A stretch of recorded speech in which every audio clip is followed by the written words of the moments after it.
তুমি একবার চিন্তা করো, গর্তের একটা সাপ যদি 100 বছর পর্যন্ত নবীর চেহারা দেখার জন্য, নবীর হাতে কালিমা পড়ার জন্য অপেক্ষা করতে পারে, তোমার বাপ মুসলমান, তুমি মুসলমান হয়েছ, তোমার মা মুসলমান, তুমি মুসলমান হয়েছ, সেই মুহাম্মদ আজ নাই, আবু বকর নাই, উমর নাই, উসমান নাই, সেই দরদি কালিমা আলেম উলামারা তোমাদের দ্বারে দাঁড়িয়ে ঘুরতেছে। সেই দরদি কোরআন, যে কোরআনের জন্য আল্লাহর নবী তায়েফের প্রান্তরে বারবার বেহুশ হয়েছে। তুমি কি কোরআন চিনো না? তোমার আল্লাহকে চিনো না? আল্লাহ রাব্বুল আলামিন তার পবিত্র গ্রন্থের ভিতরে তিনি বলেছেন, আফালা ইয়ানজুরুনা ইলাল ইবিলি কাইফা খুলিকাত ওয়া ইলাস সামাই কাইফা রুফিয়াত। চিল্লা বলেন আল্লাহু আকবার। সজর মে হজর মে, সজর মে হজর মে তেরে রঙ্গে বু, এ জিদর দেখতা হো ইধর তু है তু। যুবক, তুমি পাহাড়ের দিকে তাকাও, সেইখানে তোমার আল্লাহকে পাইবা। তুমি পাথরের দিকে তাকাও, সেইখানে তোমার আল্লাহকে পাইবা। তুমি গাছের দিকে তাকাও, সেইখানে তোমার আল্লাহকে তুমি পাইবা। হে যুবক, তোমার চেহারাটার দিকে তুমি তাকাও, তোমাকে সেইখানে তুমি তোমার আল্লাহকে পাইবা। আল্লাহ পৃথিবী নামক জগতের ভিতরে কত বিলিয়নের বিলিয়ন মানুষ বানাইলো, কিন্তু একটা মানুষ আরেকটা মানুষের মতন নয়। ঠিক না বেটি? একটা মানুষের হাতের সাথে আরেকটা মানুষের হাত মিল নাই, একটা মানুষের চোখের সাথে আরেকটা মানুষের চোখ মিল নাই, একটা মানুষের পায়ের সাথে আরেকটা মানুষের পা মিল নাই। এই কোরআনের জন্য একটা পাথর সে জাহান্নামের ভয়ে, একটা গাছ, একটা পাহাড়ের পাথর জাহান্নামের ভয়ে, কবরের ভয়ে আল্লাহর আদালতে সে মাত্র এতটুকু শুনেছে জাহান্নামীদেরকে পাথর দিয়া পোড়ানো হবে। এতটুকু ভয়ের কারণে হাজার শত মাইল উপর থেকে পাহাড়, এই পাথরগুলি কেঁদে কেঁদে জমিনে পড়ে যায়। আল্লাহু আকবার। আল্লাহর ভয়ে কি করেছে? পাহাড় কাঁদছে। জওয়ানি তওবা করদম শিওয়ায়ে পয়গম্বরি। যৌবন কালে যদি কোরআনের প্রেমে, কোরআনের আশিক হইয়া, নবীর আশিক হইয়া তোমার চোখের এক ফোঁটা পানি ছেড়ে দিতে পারো, আল্লাহর ওলি বলেন, হে যুবক, তোমার এই চোখের পানিটা এমন ভাবে আমার আল্লাহ কবুল করে। নবীরা যখন আল্লাহ তাআলার কাছে হাত উঠাইতো, আর সেই নবীদের হাত আল্লাহ তাআলা ফিরাইয়া দেয় নাই। তুমি যুবক, তোমার যৌবন আছে, তোমার শক্তি আছে, তোমার ক্ষমতা আছে, তোমার বাক শক্তি আছে, তুমি রাহাজানি করতে পারো, তুমি সন্ত্রাসী করতে পারো, তুমি জিনা করতে পারো, তুমি ডাকাতি করতে পারো, তুমি ইবাদত করতে পারো। তোমার সর্ব ক্ষমতা থাকার পরেও তোমার আল্লাহকে আল্লাহ বলে, তোমার রবকে খালেক মেনে, তোমার রবকে রিজিক মেনে তুমি সব কিছু আপাতমস্তক তোমার খালেককে খালেক মেনে কোরআনের কাছে হযরতে উমর যেরকম মাথা নত করে রাসূলের পাশে এসে রাসূলের কদমে তার হাত লিখে বলেছিল, হে মুহাম্মদ, আপনি আমাকে পড়িয়ে দেন লা ইলাহা ইল্লাল্লাহ মুহাম্মাদুর রাসূলুল্লাহ। যেমন ভাবে ওমরের গুনাহগুলি আল্লাহ রাব্বুল আলামিন maaf করে দিয়েছেন রাসূলের হাতে হাত মেলানোর কারণে, কোরআনের আশিক হইয়া রাসূলের সাথে কালিমা পড়ার কারণে। আজকে সেই নবীর ওয়ারিসদার আল্লাহর নবী সাল্লাল্লাহু আলাইহি ওয়াসাল্লাম বলেছেন, আল উলামা ওয়ারাসাতুল আম্বিয়া। আমি নবী নাই, সাহাবা নাই, এই আলেমদের চেহারার দিকে যে তাকাবে তাদের জীবনের গুনাহগুলি আল্লাহ তাআলা maaf করে দিবে। ওমরকে আল্লাহ তাআলা নবীর সাহাবাতের বদলতে maaf করে দিয়েছে, জাহান্নাম থেকে মুক্তি দিয়ে জান্নাতের মেহমান বানায়া দিয়েছে। বলেন সুবহান। দরজওয়ানে তওবা করদম, দরজওয়ানে তওবা করদম শিওয়ায়ে পয়গম্বরি, ওয়াক্ত ফির গরগে জালিম মি শাওয়াদ ফরহেজগারি। যার 60 বছর 80 বছর বয়স হয়েছে, মাজা ব্যথা, উঠতে পারে না, কোমর ব্যথা, লড়তে পারে না, হাঁটুর ব্যথা, সেজদা দিতে পারে না। কথা ঠিক না বেঠিক? এখন ইচ্ছায় হোক আর অনিচ্ছায় হোক, ইচ্ছায় হয় অনিচ্ছায় হোক, সে সকালবেলা ঠান্ডা পানি দিয়া ওযু করে সে আল্লাহর ঘর মসজিদে আসতে পারে না। এখন সে অপারক হইয়া সে আল্লাহর ঘরে আসে। গেরগে জালেম মেশাওয়াদ ফরহেজগারি, এক বেটার বয়স হচ্ছে 80 বছর, তার কাছে একটা যুবতী মেয়ে দিছেন যে দিলাম আপনার কাছে বিয়া। এই বেটার কি কোনো কিছু ক্ষমতা আছে তার সাথে দুর্ব্যবহার করার? কি কথা বলেন? তার কাছে দুর্ব্যবহার করার কি ক্ষমতা আছে? ওই বৃদ্ধা তো সে বিপদে পড়ে আসছে।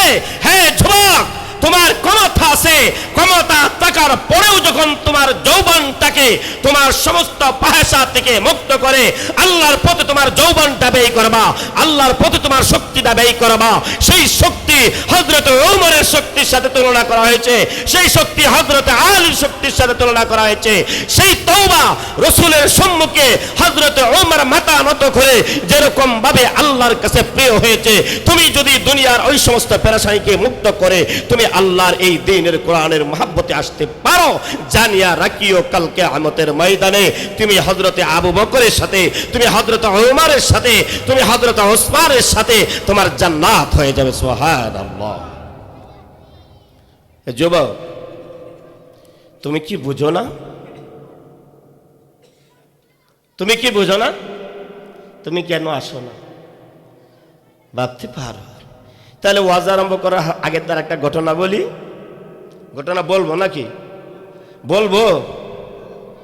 আমার যুবক ভাইরা মনে হয় কানে মাইকের আওয়াজ যাইতেছে না। যুবক, তুমি কিন্তু টক দেছ, ঠিক না?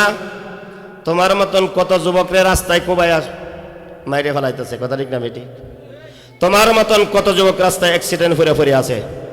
হ্যাঁ যুবক, তোমার মতন কত যুবক বিকলাঙ্গ অবস্থায় রাস্তায় পড়ে আছে, কথা ঠিক না বেটি? তোমার মতন কত যুবক বোবা পড়ে আছে, তোমার মতন কত যুবক হাসপাতালে বেডে কাতরাচ্ছে। তুমি যে এখনো সুস্থ, তুমি কি চিন্তা করো না যুবক? আহা, ওয়াজ আরম্ভ করবার উপরে একটা ঘটনা শোনায়। হযরতে আবু বকরের ইতিহাসটা যেহেতু আমার পূর্বে হুজুরে বলে গেছেন, তাহলে ছোট্ট একটা ঘটনা শোনায়। আল্লাহ তাআলা এলান দিলেন যে আপনার আমার কাঙ্ক্ষিত নবী মুহাম্মদুর রাসূলুল্লাহ সাল্লাল্লাহু আলাইহি সাল্লাম মক্কাতে ছিলেন, নিরাপদ নাই। মামার দেশে গেলেন, নিরাপদ নাই। মক্কাতে আবু জাহেল অথবা সাইবা মাইরে ফেলাইবার জন্য ষড়যন্ত্র করতেছে, কথা ঠিক না বেঠিক? মক্কাতে আবু জাহেল অথবা সাইবা মেরে ফেলার জন্য ষড়যন্ত্র করতেছে। সেখান থেকে তিনি মামার দেশে চলে গেলেন। হায় রে, আমার মামারা যদি আমাকে একটু মহাব্বত করে, আমাকে একটু মায়া করে, আর এই মায়ার বশবর্তী হয়ে যদি পড়ে নেয় লা ইলাহা ইল্লাল্লাহ, তখন হযরতে আবু বকর, হযরতে রাসূল আকরাম সাল্লাল্লাহু আলাইহি সাল্লাম মক্কা থেকে হিজরত করে কোথায় গেলেন? মামার দেশে তায়েফের প্রান্তরে চলে গেলেন। সেইখানেও তিনি নিরাপদ নয়। যখন নিরাপদ হইলেন না, আল্লাহ তাআলার পক্ষ থেকে নির্দেশ আসলো যে হে মুহাম্মদ, আপনি মদিনাতে হিজরত করে চলে যান। এই সংবাদটা 6 মাস আগে হযরতে আবু বকর সিদ্দিক রাদিয়াল্লাহু তাআলা আনহুকে জানাইয়া দিলেন। 6 মাস পরে হযরতে রাসূলকে চতুর্পাশে ঘরের চারপাশে বেড়া দিয়ে আটকে লাইল মক্কার কাফের, মক্কার যুবকেরা, মক্কার মুশরিকেরা। হে আমার যুবক ভাইরা, তুমি কোরআনের আওয়াজ থেকে যখন জুড়ে থাকবা, তোমার পরিণতি কি হবে শোনো। আর রাসূলকে, যে রাসূলের অপেক্ষায় যিনি ছিলেন, তার পরিণতি কি সেটাও শোনো। তোমরা তো ভাবোই প্রতিদিন প্রতি শুক্রবার ইউটিউবে তো অনেক ওয়াজ শুনি, এখন এইখানে ওয়াজে যাইয়া কি ঘটনা শুনবো? এইখানে আইসা তোমার রূহ তৈয়ার হবে, এইখানে আইসা তুমি মানুষ হিসাবে তৈয়ার হইবা। আর ইউটিউবের ওয়াজ শুনে তোমার রূহ তৈয়ার হবে না, ইউটিউবে ওয়াজ শুনে তুমি মানুষ হিসাবে তৈয়ার হইতে পারবা না। ডাইরেক্ট রুহানি তো যে একটা তাওয়াজ্জু আছে, এই তাওয়াজ্জু থেকে তুমি দূরে সরে রইলা, দূরে সরে রইলা। এই সংবাদ শুনে হযরতে আবু বকর একদিন না, 2 দিন না, 1 সপ্তাহ না, 2 সপ্তাহ না, 1 মাস না, 2 মাস না, দীর্ঘ 6 মাস ঘরের দরজা বন্ধ করে মাথার মধ্যে গাঠি নিয়ে বোঝা নিয়ে দরজার সাথে হেলান দিয়ে হযরতে আবু বকর এশার নামাজ থেকে নিয়ে ফজর পর্যন্ত তিনি অপেক্ষা করতেন। চিল্লা বলেন আল্লাহু আকবার। জবান খোলা হয় নাই, আরো জোরে বলেন আল্লাহু আকবার। 6 মাস পর আল্লাহ রাব্বুল আলামিনের পক্ষ থেকে এলান এসেছে, আল্লাহর নবী আপনি মক্কা থেকে হিজরত করে মদিনার দিকে চলে যান। আল্লাহর নবী সাল্লাল্লাহু আলাইহি ওয়াসাল্লাম তিনি হিজরতের উদ্দেশ্যে ঘর থেকে বের হয়ে আবু বকরের দরজায় যাইয়া সর্বপ্রথম যখন দরজার মধ্যে আঘাত করলেন, আঘাত দেওয়ার সঙ্গে সঙ্গে হযরতে আবু বকর বলেন, আসসালামু আলাইকা ইয়া রাসূলুল্লাহ। চিল্লা বলেন আল্লাহু আকবার। আরো জোরে বলেন আল্লাহু আকবার। আল্লাহর নবী সাল্লাল্লাহু আলাইহি ওয়াসাল্লাম আশ্চর্যিত হয়ে গেলেন, হে আবু বকর, তোমার ঘরের দরজার মধ্যে প্রথম নম্বর টোকা দেওয়ার সঙ্গে সঙ্গে তুমি আমার সালামের উত্তর দিয়েছ। তুমি ঘুমাও কখন? হ্যাঁ যুবক, তুমি আগামীকাল তুমি চাকরি করবা, সেই জন্য তুমি কোরআনের মাহফিলে আসছো না। আজকে যদি এখানে ড্যান্সের ব্যবস্থা করা হয়তো, মমতাজ আসতো, তাহলে তোমার চোখের ঘুম কোথায় যাইত? তুমি কোথায় থাকতা? তুমি বাসায় বসে থেকে রাতের পর রাত তুমি ফেসবুকে সময় দিয়েছ, তুমি টিভিকে সম্মুখে নিয়ে তুমি গল্প গুজারি করতেছ। যে টিভি তোমাকে জাহান্নামে নিবে, যে ফেসবুক তোমাকে জাহান্নামে নিবে, কে তোমাকে বাঁচাবে? কে তোমাকে বাঁচাবে? তোমার বাবা তোমাকে অস্বীকার করবে, তোমার মা তোমাকে অস্বীকার করবে, তোমার স্ত্রী সন্তান ভাই বেরাদর তোমার আত্মীয় স্বজন বন্ধু বান্ধব সকলেই পলায়ন করবে। যাই হোক, সেদিকে যাব না, কে তোমাকে বাঁচাবে? আবু বকরের এই কথাটা শোনার পর হযরতে রাসূলুল্লাহ সাল্লাল্লাহু আলাইহি সাল্লাম বললেন, আবু বকর চলো, মদিনার দিকে চলে যেতে হবে। ঘর থেকে বের হলেন মদিনার দিকে হিজরত করার উদ্দেশ্যে। রাস্তা চলতেছে, কখনো দেখা যায় আবু বকর সম্মুখে, কখনো দেখা যায় আবু বকরের পিছনে, আবার কখনো দেখা যায় আবু বকর ডান পার্শ্বে, আবার কখনো দেখা যায় আবু বকর বাম পার্শ্বে। আল্লাহর নবী সাল্লাল্লাহু আলাইহি ওয়াসাল্লাম আবু বকরকে সম্বোধন করে বলছেন, আবু বকর কি ব্যাপার? কখনো তুমি আমার সম্মুখে, আবার কখনো তুমি আমার পিছনে, কখনো দেখা যায় ডান পার্শ্বে, কখনো দেখা যায় বাম পার্শ্বে। আবু বকর বলতেছেন, ও আল্লাহর নবী, আমি যখন ডান পার্শ্বে আসি আমার মন সাক্ষী দেয় বাম পাশে হতে পারে আপনার দুশমন, আপনাকে তীর দিয়ে আঘাত করবে। যখন বাম দিকে আমি চলে যাই আমার মন সাক্ষী দেয় মনে হয় পিছনে আপনার দুশমন আপনাকে আঘাত করবে। যখন আমি পিছনে চলে যাই আমার মন সাক্ষী দেয় মনে হয় সম্মুখে অবস্থান করতেছে আপনার দুশমন আপনাকে আঘাত করবে। এইভাবে আমার মন স্থির করতে পারে নাই। পর্যায়ক্রমে সেই জাবালে নূর পাহাড়, যেখানে আল্লাহর নবী তিনি হেরা গুহায় তিনি অবস্থান করবেন, হেরা গুহা জাবালে নূর পাহাড়টা এত উঁচা, পাহাড়ের উপরে অংশে যখন উঠা হয়, নিচে মানুষগুলি যখন হাঁটতে থাকে, এত উঁচা পাহাড়, ওই পাহাড়ের পাদদেশের মানুষগুলিকে ছোট্ট ছোট্ট চড়ুই পাখির মতন দেখা যায়। এখন আপনারা বলেন সেই পাহাড়টা কতটুকু উঁচা? চিল্লা বলেন আল্লাহু আকবার। আরো জোরে বলেন আল্লাহু আকবার। হে যুবক, তুমি তো সেই নবীর উম্মত, তুমি তো সেই নবীর কালিমা পড়েছ, যে নবীকে তায়েফের যুবকেরা আশ্রয় দেয় নাই, যে নবীকে মক্কার যুবকেরা আশ্রয় দেয় নাই, মদিনার যুবকেরা কলিজার টুকরা হিসেবে গ্রহণ করেছে। তুমি তো সাপ না, তুমি তো বিচ্ছু না, তুমি তো কেউ হিংস্র জানোয়ার না, তুমি তো শ্রীগাল কুকুর নাই। আমি তোমাকে এই কথাটা সম্বোধন করে তোমাকে বোঝাচ্ছি। আল্লাহর নবী সাল্লাল্লাহু আলাইহি ওয়াসাল্লাম তিনি বলতেছেন, আবু বকর তোমাকে ওই বলতেছে ওই পাহাড়ের গুহায় যেতে হবে। আবু বকর আল্লাহর নবীকে বললেন, আল্লাহর নবী আপনি হেঁটে এত উঁচা পাহাড়ে উঠতে পারবেন না। আমি বসে পড়লাম, আবু বকর বসে পড়লেন। আল্লাহর নবী সাল্লাল্লাহু আলাইহি ওয়াসাল্লাম হযরতে আবু বকরের কাঁধের মধ্যে উঠলেন। চিল্লা বলেন আল্লাহু আকবার। আরো জোরে বলেন আল্লাহু আকবার। আরো জোরে বলেন আল্লাহু আকবার। এত বিশাল পাহাড়, এত বিশাল পাহাড়, তখন কোনো সিঁড়ি ছিল না, পাথর কাটাও ছিল না।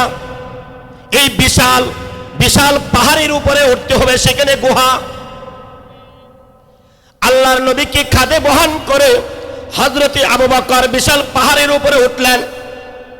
ওঠার পর ইতিহাসবিদরা বলেন, আল্লাহর নবীকে যখন হযরতে আবু বকর কাঁধের উপরে উঠাইয়া তিনি পাহাড়ের দিকে উঠতেছেন, হযরতে আবু বকরের পা গুলি পেটে গেল। পেটে যাইয়া রক্ত সজোরে পড়তে আরম্ভ করলো। চিল্লা বলেন আল্লাহু আকবার। পাহাড়ের পাদদেশে গুহার পার্শ্বে চলে গেলেন। গুহার পার্শ্বে চলে যাওয়ার পর এখন বলতেছেন, আবু বকর আমার শরীরটা ক্লান্ত হয়েছে, আমি গুহার ভিতরে আশ্রয় নেই। আবু বকর বললেন, না না আল্লাহর নবী, আপনি গুহার ভিতরে যেতে পারবেন না, আগে আগে আমি আবু বকর যাব। দীর্ঘদিন ধরে পরিত্যক্ত একটি গুহা, সেই গুহার ভিতরে সাপ বিচ্ছু ময়লা থাকতে পারে। আল্লাহর নবী এই পাহাড় গুহার পাশে তিনি বসলেন। আবু বকর গুহার ভিতরে প্রবেশ করলেন। প্রবেশ করার পর দেখলেন ওই গুহার ভিতরে অসংখ্য সাপের গর্ত দেখা যায়। চিল্লা বলেন আল্লাহু আকবার। আরে ভাই জবান করে বলেন আল্লাহু আকবার। হযরতে আবু বকরের মাথায় ছিল পাগড়ি। ওই পাগড়িটা টুকরা টুকরা করতে করতে একটা সেই গর্তগুলির মুখ বন্ধ করলো। পরিশেষ দেখা যাও একটা গর্ত বাকি রইল, একটা গর্ত বাকি। এই গর্তটা আর কোনো কাফড় নাই আবু বকরের কাছে। ওই গর্তের মুখটাকে বন্ধ করার জন্য আবু বকর করলেন, পায়ের আঙ্গুল দিয়ে সেই গর্তের মুখটা বন্ধ করলেন।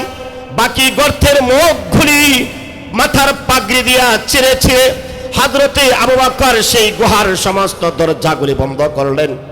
আল্লাহর নবীকে আহ্বান করলেন, আল্লাহর নবী আপনি এখন আসেন গুহার ভিতরে, এই গুহা এখন আপনার জন্য নিরাপদ। আল্লাহর নবী সাল্লাল্লাহু আলাইহি ওয়াসাল্লাম গুহাতে গিয়া শুয়ে পড়লেন। আবু বকরের উরাতের ওপরে আল্লাহর নবী সাল্লাল্লাহু আলাইহি ওয়াসাল্লামের মাথা। কিছুক্ষণের মধ্যে দেখা যায় আল্লাহর নবী সাল্লাল্লাহু আলাইহি ওয়াসাল্লাম তিনি ঘুমিয়ে পড়লেন। আবু বকরের চেহারাটা কালো হয়ে গেল। আবু বকরের চেহারা কালো হয়ে গেল। রে যুবক, তুমি চিন্তা করো, তুমি যে কালিমা পড়ে মুসলমান হয়েছ, আবু বকর সেই কালিমা পড়ে মুসলমান হয়েছে। তুমি যে কালিমা পড়েছ সেই কালিমা আবু বকর পড়েছে। তোমার হাতের মধ্যে যে কোরআন, আবু বকর সেই কোরআন পড়েছে। কথা ঠিক না বেঠিক? তোমার মাথার মধ্যে শুক্রবারে যে টুপি লাগাও, আবু বকরের মাথার মধ্যে সেই টুপি। কথা ঠিক না বেঠিক? আবু বকরের প্রেম কতটুক, আবু বকরের ভালোবাসা কতটুক, জমিনের কথা পড়ে আসতেছি আমি, যেহেতু ছোট্ট একটা আয়াতের টুকরা। আর বিশেষ করে বসার পরক্ষণে আমি যুবকদেরকে লক্ষ্য করে বতলা বলছি, এই জন্য তোমাদেরকে এই কথাটা শুনাইতেছি। নবীর প্রেম আর নবীর প্রেমিকরা আজকে এখানে আসবে, তাদের চেহারার দিকে তাকাইলে তোমাদের কি উপকার হবে। ও যুবক, তোমরা এই কথাগুলি কি কোথাও শোনো কিনা তা জানি না, আমি এই কথাটা তোমাদেরকে শোনাচ্ছি। তোমাদের হাতে ধরে পায়ে ধরে আলেমদেরকে বেইজ্জতি করিও না, আলেমদেরকে মোহাব্বত করো। আলেমদেরকে যদি তুমি মোহাব্বত করনেওয়ালা হয়ে যাও, তাহলে তুমি সাহাবাদেরকে মোহাব্বত করনেওয়ালা হয়ে যাবা। চিল্লা বললে আল্লাহু আকবার। যদি তুমি সাহাবাদেরকে মোহাব্বত করনেওয়ালা হয়ে যাও, তাহলে তুমি নবীকে মোহাব্বত করনেওয়ালা হয়ে যাইবা। যে ব্যক্তি নবীকে মোহাব্বত করে, আল্লাহ তাআলা বলেন সে আমাকে মোহাব্বত করলো। কাল কিয়ামতের ময়দানে মুসিবতের দিনে যখন তোমার বাবা তোমাকে অস্বীকার করবে, যখন তোমার মা তোমাকে অস্বীকার করবে, তোমার সন্তান তোমাকে অস্বীকার করবে, তোমার ভাই বেরাদর আত্মীয় স্বজন অস্বীকার করবে, সেই দিন ওই আলেম তোমার নাজাতের কারণ হয়ে দাঁড়াবে। চিল্লা বলেন আল্লাহু আকবার। সেদিন আপনি বলবেন আল্লাহ। মুহাম্মদিয়া মাদ্রাসায় কোরআনের মাহফিল হচ্ছিল, জীবনে কোনো কিছু আমল নাই, নামাজ নাই, রোজা নাই। আল্লাহ, আমি কখনো তোমার এই কোরআন হাতে নিয়ে ধরতে পারি নাই, কিন্তু তুমি ছিলা না, আল্লাহ নবী আপনি ছিলেন না, আপনার সাহাবা ছিল না, কিন্তু আপনার উত্তরসূরি কিছু আলেম ছিল, এমন কিছু জবান ছিল যাদের জবান দিয়া কোরআনের আওয়াজ বের হয়েছে, এমন কিছু চেহারা ছিল যাদের চেহারার দিকে তাকাইলে নবী হে আপনার কথা স্মরণ হয়েছে, যাদের পোশাকের দিকে তাকাইলে আপনি নবীর পোশাকের কথা মনে হয়েছে, তাদের আশিক হইয়া আল্লাহ আপনার কোরআনের কথাগুলি শুনেছিলাম। আল্লাহ রাব্বুল আলামিন বলেন লা নাসরুল্লাহি ইয়াউমাল কিয়ামা, কোনো সাহায্যকারী নাই সেই দিন। ওই আলেম, ওই মাদ্রাসার ছাত্র, ওই কোরআনের পাখি শ্রবণ কর্ণওয়ালা তোমাদের সাহায্য হয়ে যাবে, ওদের সুপারিশে তুমি জান্নাতের ময়দানে চলে যাবে। আল্লাহ বলেন আল্লাহু আকবার। নবী চলে গেলেন কোথায়? গুহায়। আবু বকরের উরুথের উপরে আল্লাহর নবীর মাথা দিয়া তিনি ঘুমিয়ে পড়লেন। হঠাৎ করে দেখা যাও আবু বকরের চেহারাটা কালো হয়ে গেল, কালো হয়ে চোখ দিয়া পানি পড়তেছে। যখন আবু বকরের চোখের পানি পড়তেছে, হঠাৎ করে সেই পানির একটা অংশ হযরতে রাসূলুল্লাহ সাল্লাল্লাহু আলাইহি সাল্লামের উপরে পড়ে গেল। তাৎক্ষণিক আল্লাহর নবী ঘুম থেকে উঠে পড়লেন। যখন ঘুম থেকে উঠে পড়লেন তখন বলতেছেন, হে আবু বকর তুমি কাঁদো কেন? হে আবু বকর তুমি কাঁদো কেন? আবু বকর বলতেছেন, নবী হে, আমি তো কাঁদতেছি এই জন্যই, সমস্ত গর্তগুলি বন্ধ করেছিলাম, একটি গর্ত মাত্র বাকি ছিল নবী হে, সেই গর্তের ভিতরে সাপ, সেই সাপ বারবার আমার পায়ের মধ্যে আঘাত করতেছে, আমার পাগুলিকে কামড়াচ্ছে, নবী আর সহ্য করতে পারতেছি না, নবী আর সহ্য করতে পারতেছি না। চিল্লা বলেন আল্লাহু আকবার, আল্লাহু আকবার। আল্লাহ নবী সাল্লাল্লাহু আলাইহি ওয়াসাল্লাম সঙ্গে সঙ্গে মুখের লালাটুকু হযরতে আবু বকরের এই পায়ের কত স্থানে তিনি দিলেন। যখন পা সরালেন সেই গর্তের ভিতর থেকে একটা সাপ ভেসে গেল। চিল্লা বলেন আল্লাহু আকবার। আল্লাহ নবী সাল্লাল্লাহু আলাইহি ওয়াসাল্লাম বলেন, হে দুষ্ট সাপ, তুমি আমার আবু বকরকে কামড় দিয়েছ, তুমি আমার আবু বকরকে আঘাত করেছ। সাপের জবান খুলে গেল, কাদের কুদরত দারি হরচে কাহি আকুনি, কাদের কুদরত দারি হরচে কাহি আকুনি, জিন্দারা মুর্দা কুনি তো জিন্দারা বেজান গুনি। চিল্লা বলেন আল্লাহু আকবার। হযরতে আবু বকর যে সাপে কামড় দিয়েছে সেই সাপের জবান করে গেল। সাপ বলতেছে, আল্লাহর নবী, বিগত 100 বছর পূর্বে আমি ওই মহল্লা দিয়া যাইতেছিলাম, সেই একজন পাদ্রী সে আলোচনা করতেছিল মক্কাতে একজন নবী আসবে যার নাম হবে মুহাম্মদ। তায়েফের মানুষেরা নবীকে গ্রহণ করবে না, মক্কার মানুষেরা নবীকে গ্রহণ করবে না, আর নবী হিজরত করে মদিনায় চলে যাবে। এই গুহার ভিতরে নবী 3 দিনের জন্য অবস্থান করবেন। চিল্লা বলেন আল্লাহু আকবার। এই কথাটা আমি শুনেছিলাম, সেদিন থেকে আমি সেই গুহায় আশ্রয় গ্রহণ করেছি। সেদিন থেকে কোনো সময় রিজিক মিললে খাই, আর রিজিক না মিললে আমি খাই না। পানি মিললে পান করি, আর পানি না মিললে পান করি না। দীর্ঘ 100 বছর পর্যন্ত উপবাস, কখনো রিজিক মিললে মিলে না হয় মিলে না, কখনো পানি মিললে মিলে না হয় মিলে না। আপনার বরকতি রহমতি চেহারাটা দেখার জন্য আপনার হাতে পড়ে নিব না ইলাহা ইল্লাল্লাহু মুহাম্মাদুর রাসূলুল্লাহ। আমি যখন এই গর্তের ভিতরে আশ্রয় গ্রহণ করলাম, আবু বকর সমস্ত গর্ত বন্ধ করে দিল। একটা গর্তের মধ্যে, একটা গর্তের ভিতরে মাত্র তার পায়ের আঙ্গুল, আমি আর কোন রাস্তা দিয়ে বের হতে পারি নাই। এই জায়গাটার মধ্যে আমি আঘাত করতেছি, হে আবু বকর তোমার পা সরাও, যার জন্য 100 বছর পর্যন্ত ওই গুহায় কি আর না খেয়ে, শুয়ে আর না শুয়ে, ঘুমায়া আর না ঘুমায়া আল্লাহর নবীকে বলতেছে, আল্লাহর নবী গো, আজ নাই 2 নাই, 1 দিন না 2 দিন না, 1 বছর নাই 2 বছর নাই, শতে দিন চলে গিয়েছে, আমি সাপের চোখে কোনো ঘুম নাই, শুধু একমাত্র আপনার আশিকের কারণে, কারণ আপনি হলেন রাহমাতাল লিল আলামিন, উভয় জাহানের রহমত। চিল্লা বলেন আল্লাহু আকবার। হে যুবক, তুমি একবার চিন্তা করো, গর্তের একটা সাপ যদি 100 বছর পর্যন্ত নবীর চেহারা দেখার জন্য, নবীর হাতে কালিমা পড়ার জন্য অপেক্ষা করতে পারে, তোমার বাপ মুসলমান, তুমি মুসলমান হয়েছ, তোমার মা মুসলমান, তুমি মুসলমান হয়েছ, সেই মুহাম্মদ আজ নাই, আবু বকর নাই, উমর নাই, উসমান নাই, সেই দরদি কালিমা আলেম উলামারা তোমাদের দ্বারে দাঁড়িয়ে ঘুরতেছে। সেই দরদি কোরআন, যে কোরআনের জন্য আল্লাহর নবী তায়েফের প্রান্তরে বারবার বেহুশ হয়েছে। তুমি কি কোরআন চিনো না? তোমার আল্লাহকে চিনো না?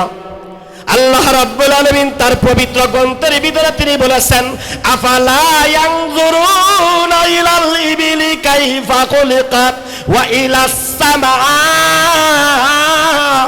কাইফা রুফিয়াত। চিল্লা বলেন আল্লাহু আকবার। शजर में हजर में तेरे रंगे बू ए जिधर देखता हो इधर तू है तू। যুবক তুমি পাহাড়ের দিকে তাকাও, সেইখানে তোমার আল্লাহকে পাইবা। তুমি পাথরের দিকে তাকাও, সেইখানে তোমার আল্লাহকে পাইবা। তুমি গাছের দিকে তাকাও, সেইখানে তোমার আল্লাহকে তুমি পাইবা। হে যুবক, তোমার চেহারাটার দিকে তুমি তাকাও, তোমাকে সেইখানে তুমি তোমার আল্লাহকে পাইবা। আল্লাহ পৃথিবী নামক জগতের ভিতরে কত বিলিয়নের বিলিয়ন মানুষ বানাইলো, কিন্তু একটা মানুষ আরেকটা মানুষের মতন নয়। ঠিক না বেঠিক? একটা মানুষের হাতের সাথে আরেকটা মানুষের হাত মিল নাই, একটা মানুষের চোখের সাথে আরেকটা মানুষের চোখ মিল নাই, একটা মানুষের পায়ের সাথে আরেকটা মানুষের পা মিল নাই। এই কোরআনের জন্য একটা পাথর সে জাহান্নামের ভয়ে, একটা গাছ, একটা পাহাড়ের পাথর জাহান্নামের ভয়ে, কবরের ভয়ে আল্লাহর আদালতে সে মাত্র এতটুকু শুনেছে জাহান্নামীদেরকে পাথর দিয়া পোড়ানো হবে।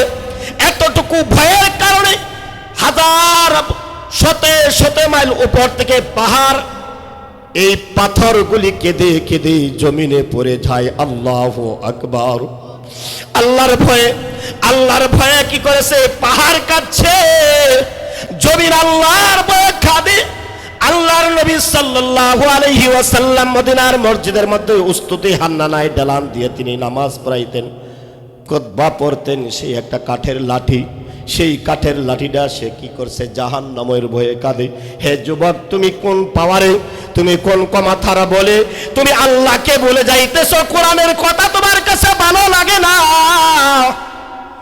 নবীর কথা তোমার কাছে ভালো লাগে না, নবীর টুপি তোমার কাছে ভালো লাগে না, নবীর দাড়ি তোমার কাছে ভালো লাগে না। আল্লাহর ওলি বলতেছেন, শজর মে হাজার মে तेरे रंगे बू जिधर देखता हो इधर तू है तो। তুমি গাছের দিকে তাকাও, তোমার আল্লাহকে পাইবা। তুমি পাহাড়ের দিকে তাকাও, তুমি আল্লাহকে পাইবা। এমনকি তোমার হাতের 5টা আঙ্গুলের দিকে তুমি তাকাও, এইখানে তোমার আল্লাহকে পাইবা। আফালা ইয়ানজুরুনা ইলাল ইবিলি কাইফা খুলিকাত। মরু প্রান্তরে আল্লাহ বলেন, এত সুন্দর উট আল্লাহ তাআলা কিভাবে বানাইলেন। ফিরদাউস, ঠিক না ঠিক? মানুষের দা ভ্রমণ করে। এখন আমরা তো রিক্সা পাই, অটো রিক্সা পাই, প্রাইভেট কার, তখন তো এগুলি ছিল না। ছিল? আল্লাহ বলছে আফালা ইয়ানজুরুনা, হে মানুষ তুমি দেখো না, আফালা ইয়ানজুরুনা ইলাল ইবিলি কাইফা খুলিকাত, কিভাবে আল্লাহ রাব্বুল আলামিন এই বড় প্রান্তরের ভিতরে উটগুলি আল্লাহ তাআলা বানাইছেন তোমাদের বাহনের জন্য। ওয়া ইলাস সামাই কাইফা রুফিয়াত। আল্লাহ রাব্বুল আলামিন বলেন, হে যুবক, হে বান্দা, হে মাখলুক, তোমাদেরকে আমি সর্বশ্রেষ্ঠ বানাইলাম। একটা নয়, দুইটা নয়, 7-7টা আকাশ। একটা আকাশের কোনো কোটি নাই, না আছে? কি বলেন? কি আপনার ডেকের সালা ওই মাথা দেখে আকাশের সাথে কোটি একটা লাগাইল আছে? কে ফিট করেছে বলেন? কে? আচ্ছা, এই যে হাজার হাজার বছর হয়েছে, এই আকাশের কি টেম্পার চলে গেছে? একটা বিল্ডিং বানাইছে পৃথিবীর সবচেয়ে বড় ইঞ্জিনিয়ার, সে টেম্পার দিছে 200 বছর, সে টেম্পার দিছে 100 বছর। কথা ঠিক না বেঠি? কিন্তু সে টেম্পার দিয়েছে 100 বছর, 200 বছর। 200 বছর পরে সেই বিল্ডিং এর টেম্পার আর থাকবে না, ভেঙে নতুন করে বানাইতে হবে। কিন্তু হে যুবক, তুমি তো কালেমা পড়েছো, তুমি তো কোরআন পড়েছো, তুমি তো বলেছো লা ইলাহা ইল্লাল্লাহ মুহাম্মাদুর রাসূলুল্লাহ, ঠিক না বেটি? সেই তোমার রব বলেছে ওয়া ইলাস সামাই কাইফা রুফিয়া। আল্লাহ একের পর এক, একের পর এক, একের পর এক আকাশ কত সুন্দর পিট করে রেখেছে, একটা কুটির প্রয়োজন পড়ে না। একটা আকাশের সাথে আরেকটা আকাশের কোনো মিল নাই, একটা আকাশের সাথে কোনো মিল নাই। এককটা আকাশ একক কালারের, এককটা আকাশ একক পদার্থ দিয়া আল্লাহ রাব্বুল আলামিন বানাইছেন। চিল্লা বলেন আল্লাহু আকবার। সাতটা আকাশকে আল্লাহ তাআলা সাতটা পদার্থ দিয়ে বানাইছেন। কোনটা স্বর্ণ দিয়ে বানাইছেন, কোনটা রূপা দিয়ে বানাইছেন, কোনটা তামা দিয়ে বানাইছেন, কোনটা লোহা দিয়ে বানাইছেন, কোনটা ইয়াকুত দিয়ে বানাইছেন। এককটা আকাশ আল্লাহ তাআলা এককটা পদার্থ দিয়ে আল্লাহ তাআলা বানাইছেন। তোমার কি চোখ নাই? তুমি কি দেখো না? ওয়া ইলাস সামাই কাইফা রুফিয়াত ওয়া ইলাল আরদি কাইফা সুতিহাত। হ্যাঁ যুবক, তুমি কি বোকা? তুমি কি অন্ধ?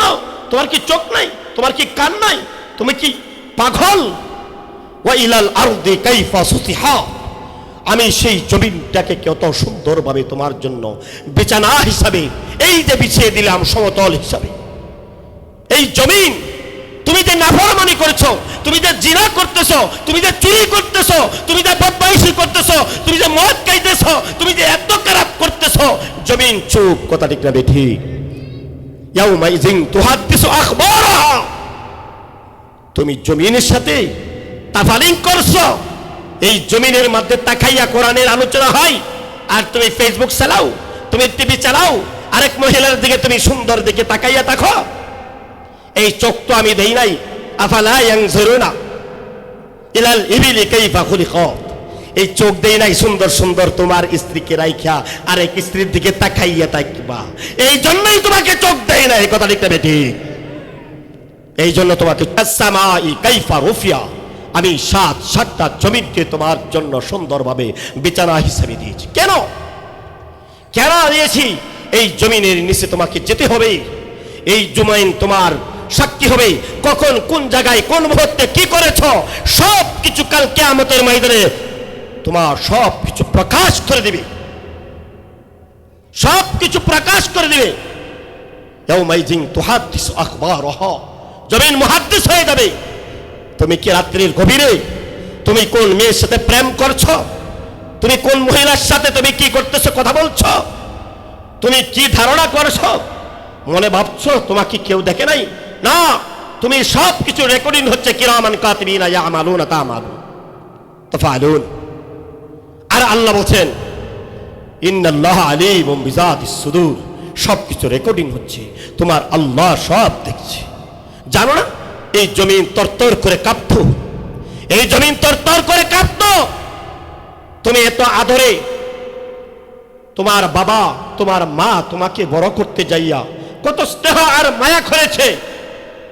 যদি এই জমিনের মধ্যে আমি প্যারাগ না মারতাম, এই জমিনের মধ্যে যদি আমি প্যারাগ না মারতাম, তুমি কি করতে পারত না? এই জমিনের উপর তুমি চলতে পারত না, এই জমিনের উপর তুমি ভ্রমণ করতে পারত না। এই জমিনকে ওয়া ইলাস সামাই কাইফা রুফিয়াত ওয়া ইলাল জিবালি কাইফা নুসিবাত ওয়া ইলাল জিবালি কাইফা নুসিবাত। হে যুবক, হে যুবক, এই জমিনটা তরতর করে কাঁপতো।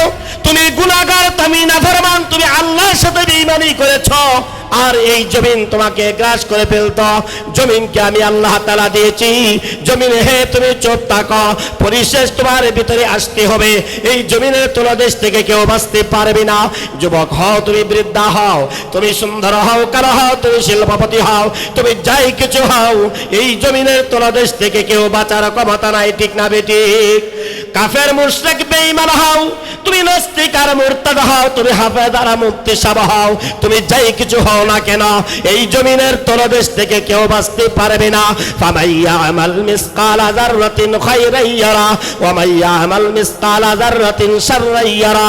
জমিনের উপরে থাকা অবস্থায় কিঞ্চিত পরিমাণ নেকের কাজ করেছ, সব কিছু রেকর্ডিং হচ্ছে। জমিনের উপরে থাকা অবস্থায় তুমি যা কিছু নেকের কাজ করেছ সব কিছু রেকর্ডিং হচ্ছে, যার গুনার কাজ করেছ সব কিছু রেকর্ডিং হচ্ছে।